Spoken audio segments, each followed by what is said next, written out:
Mes amis, comme vous le savez depuis la semaine dernière, nous sommes confrontés à un problème sémantique considérable puisque Marine Le Pen a annoncé qu'elle poursuivrait devant les tribunaux toute personne qui qualifierait publiquement le Front National de parti d'extrême droite, ce qu'elle estime diffamatoire et injurieux. Rien que ça, c'est déjà une bonne nouvelle. Je veux dire que Marine Le Pen considère que le qualificatif d'extrême droite est injurieux.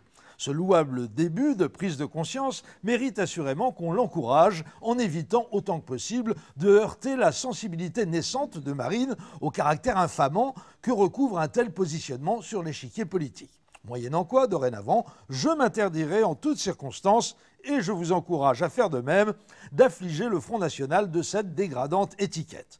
Tu es bien gentil, mon cher Didier, vous entends-je m'interpeller affectueusement derrière votre écran d'ordinateur, mais si on ne peut pas dire que c'est un parti d'extrême droite, comment va-t-on le qualifier ?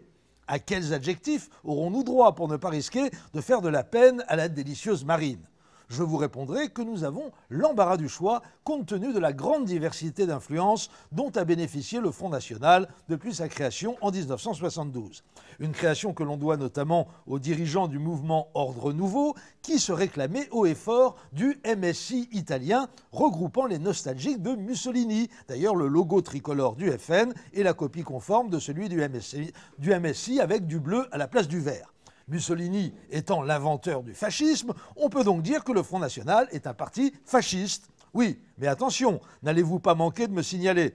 Parmi les fondateurs du FN, il y avait aussi d'anciens membres du parti franciste et de la division Charlemagne de Waffen-SS. Vous avez tout à fait raison. C'est pourquoi on peut dire aussi que le FN est un parti de collabos.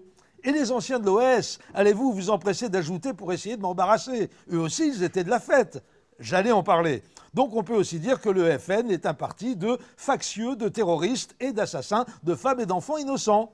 En revanche, même après avoir rappelé la mort en 1978 dans un attentat à la voiture piégée du numéro 2 du FN, François Duprat, fortement suspecté d'avoir été l'informateur de la DST, il serait abusif de déclarer que le FN est un parti d'indique, on n'a pas la preuve. Même chose à propos du rôle exact du sous-lieutenant Le Pen dans la fameuse Villa des Roses à Alger. On n'est pas certain qu'il ait lui-même actionné la manivelle de la GEGEN, donc on s'abstiendra de qualifier le Front National de parti de tortionnaire.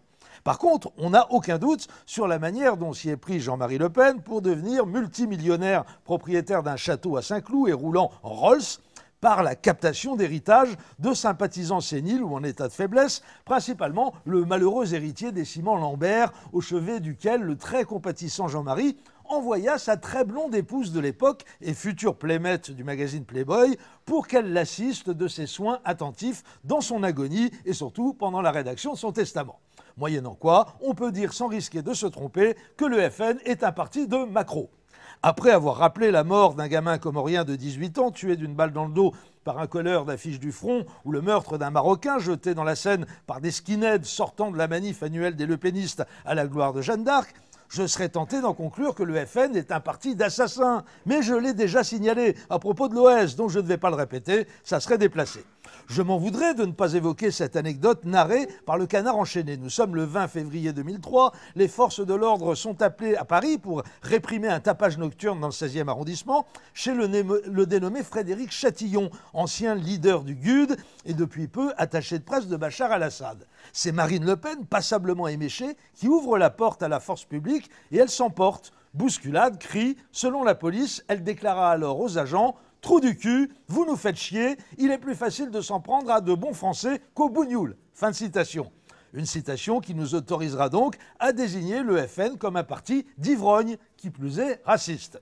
Ah oui, j'allais oublier, en janvier 2012, en pleine campagne présidentielle, Marine a été signalée en train de danser une valse à Vienne avec des membres d'une association dont les statuts prévoient explicitement qu'elle n'est pas accessible aux juifs. Les juifs, ça vous dit rien? Mais si, enfin, du rafour crématoire, le détail de l'histoire, dont vous pouvez ajouter parti antisémite. Voilà.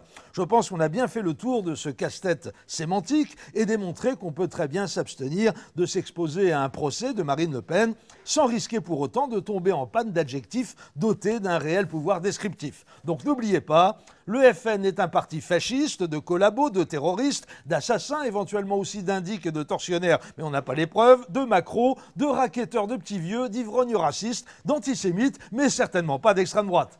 À lundi.